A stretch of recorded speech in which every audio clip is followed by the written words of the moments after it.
Hello everyone, welcome to my channel. तो आज हम डिस्कस करने वाले हैं कि सीटेट के एग्जाम में आप टाइम को कैसे मैनेज कर सकते हैं। क्योंकि ऐसा नहीं है कि आप बिना पढ़े एग्जाम देने जाते हैं, लेकिन टाइम को ठीक से मैनेज ना कर पाने के कारण आपके क्वेश्चंस छूट जाते हैं और पेपर क्लियर नहीं हो पाता। इसमें नेगेटिव मार्किंग नहीं है। इस एग्जाम में 90 मार्क्स आपको लाने हैं अगर आप जनरल कैटेगरी से हैं, और ओबीसी या SC ST से हैं तो आपको इसमें 82 मार्क्स लेकर आने हैं। ऐसा कुछ नहीं है कि आपको 130% लेकर आना है। अगर आपके आ जाते हैं बहुत अच्छी बात है, लेकिन आप अपना 90 का क्राइटेरिया रखिए कि आपको इतने लेकर आने हैं।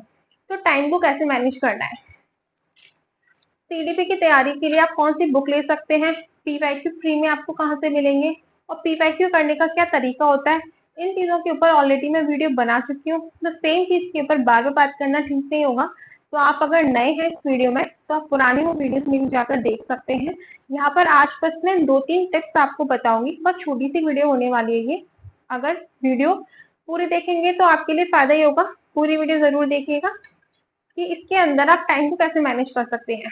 क्योंकि मैंने जब पेपर दिया था तो मैं देखी थी आसपास अपना पेपर करते करते कि बच्चे क्या गलती कर रहे हैं, मेरे साइड वाले हैं उनका कितने क्वेश्चंस हो गया, कितना टाइम बचा है उनके पास। ये सारी चीजें मैंने क्या गलती नहीं की थी और कैसे एग्जाम दिया था। जो मेरा टाइम पर हो गया था, टाइम से पहले ही मैं पेपर पूरा कर लिया करती थी। मैंने अपना एग्जाम सीटेट का पेपर 1 पहली बार में क्लियर किया था, एंड पेपर 2 जो था वो मेरा दूसरी बार में क्लियर हो पाया था। लेकिन मैंने पहले पेपर में क्या गलती की थी, पहले पेपर जब मैंने फर्स्ट टाइम सीटेट पेपर 2 दिया था तो उसमें मेरे 89 मार्क्स आए थे, बस एक नंबर से रह गई थी।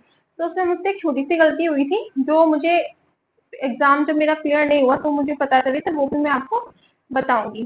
तो सबसे पहले टाइम कैसे आपको मैनेज करना है। तो देखिए, टाइम मैनेज करने के लिए आपकी स्पीड अच्छी होनी चाहिए। पेपर को देने के लिए स्पीड कैसे अच्छी होगी, और अब आपकी स्पीड कैसे अच्छी होगी। स्पीड अच्छी होगी आपकी पीवाईक्यू लगाने से। अगर आपको सच में पेपर क्लियर करना है, आप चाहते हैं कि आप बार बार आपको ये पेपर ना देना पड़े, तो पीवाईक्यू लगाना शुरू कर दीजिए। इससे क्या होगा कि जितना आप पीवाईक्यू लगाएंगे आपको क्वेश्चंस की प्रैक्टिस होगी, क्वेश्चन देखते ही आपका आंसर निकलेगा। दूसरी चीज इसमें आता है आपका पैसेज। तो पैसेज बहुत लेंथी होता है, लैंग्वेज उसकी काफी बड़ी होती है। अब तो क्वेश्चंस की जो लैंग्वेज है वो भी बहुत बड़ी बड़ी आने लगी, बहुत लेंथी है, तो उसको पढ़ने की आपकी स्पीड इंक्रीज होगी। अब जितनी जल्दी आप पैसेज को या फिर क्वेश्चन को रीड कर पाएंगे उतनी ही जल्दी आपकी समझ बढ़ेगी। समझेंगे तो आप आंसर टिक कर पाएंगे। तो इस चीज का ये फायदा होता है पीवाईक्यू लगाने का। तो सबसे पहले तो अपनी तैयारी रखिए, पीवाईक्यू लगाइए डेली। दूसरी चीज, जब आप ऑफलाइन पेपर हो रहा है, जब आप एग्जाम देने जाते हैं और आप एग्जाम हॉल में होते हैं, तो वहां पर अच्छे से समझ सकते हो कि एक प्रेशर होता है बहुत ज्यादा। घर पे काफी कंफर्ट हमें फील होता है, और एग्जाम हॉल में वैसी चीजें नहीं आती, एक प्रेशर होता है। तो वो जो प्रेशर लेवल है ना आपका थोड़ा कम होगा।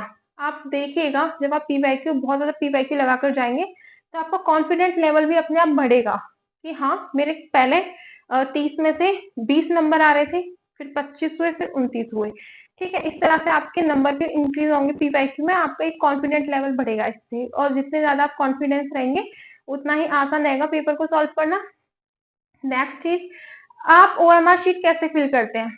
जैसे आपके 150 क्वेश्चन है, हर एक क्वेश्चन, हर एक जो सेट होता है वो 30 क्वेश्चन का होता है। पेपर 1 की बात कर लीजिए, ठीक है, 30 मार्क्स के होते हैं।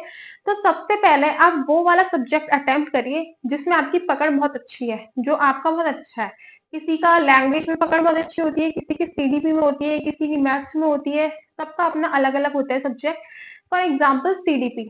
तो सबसे पहले अगर आपकी सीडीपी बहुत स्ट्रांग है, सीडीपी बहुत अच्छी है, तो आप सीडीपी के पूरे 30 क्वेश्चन अपने क्वेश्चन पेपर में टिक लगा लीजिए। जैसे ही वो 30 क्वेश्चन आप क्वेश्चन पेपर में टिक करते हैं, तुरंत ही आप उनको अपने ओएमआर में फिल कर लीजिए।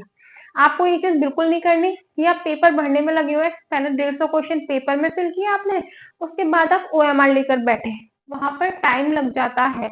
ये एक फैक्ट है, ये सच है कि जब आप पहले पूरे क्वेश्चन सॉल्व कर लेते हैं ना, उसके बाद आप देखते हैं भाई टाइम तो बहुत कम बचा है, तो एक बहुत प्रेशर सा पड़ता है। तो जल्दी जल्दी में क्या होता है कि जो सर्कल होते हैं ना ओएमआर शीट के, वो भी आप गलत भर देते हैं।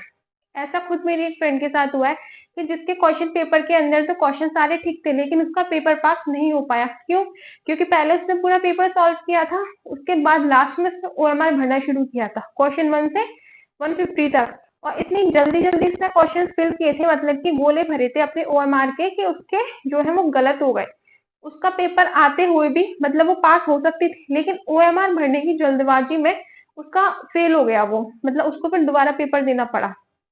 तो ये गलती आप ना करें, आप इस चीज का ध्यान रखें। अगर आपके 30 क्वेश्चन हो गए हैं तो पहले आप उनको फिल कर लीजिए, फिर आप अपना नेक्स्ट सब्जेक्ट लीजिए। जैसे कि लैंग्वेज में आपने लैंग्वेज 1 के 30 क्वेश्चन पूरे कर लिए या फिर 15 क्वेश्चन ही कर लिए, तो ओएमआर में देखकर ध्यान से उन 15 क्वेश्चन को पहले आपने फिल कर लिया, फिर आप आगे बढ़े। इससे देखिएगा आप ये करना, इस बार अगर आप पहले पेपर दे चुके हैं तो आप इस बार इस तरह से ओएमआर फिल करके देखना, आपको बहुत ज्यादा मदद मिलेगी। इससे आपका टाइम भी बहुत ज्यादा नहीं जाएगा और आपको लगेगा कि हाँ मेरा इतना पेपर हो चुका है, तो जो स्ट्रेस होता है ना वो भी रिड्यूस होता है कि हाँ हमने इतना कर दिया है, इतना पेपर हमारा हो गया, इतना बचा है। और होता है क्या है, अगर हम ऐसा नहीं करते, क्वेश्चंस भरते जाते हैं तो टाइम निकलता है, तो एक प्रेशर रहता है कि अरे अभी तो हमें ओएमआर भी फिल करनी है, ओएमआर भी फिल करनी है, जल्दी जल्दी हम करते हैं। वो प्रेशर की वजह से ना हम अपने जो क्वेश्चन होते हैं वो भी ठीक से ना पढ़ नहीं पाते, समझ नहीं पाते, और हम आते हुए भी क्वेश्चन को गलत टिक कर देते हैं। ये गलतियां होती हैं। तो आपको इन चीजों का ध्यान रखना है। पहला तो आपको पीवाईक्यू लगाना है, दूसरा आपको क्या करना है, डेली पीवाईक्यू लगाना है, पैसेज पैसेज जरूर सॉल्व करना है, अपना जो सब्जेक्ट स्ट्रांग है उसको सबसे पहले सॉल्व करना है, और क्वेश्चंस को पार्टीशन में डिवाइड करना है। जब आप उसकी ओएमआर तुरंत की तुरंत साथ के साथ फिल करते जाएं। आई होप आपको थोड़ी सी अच्छी लगी हो वीडियो, तो लाइक और शेयर कर देना।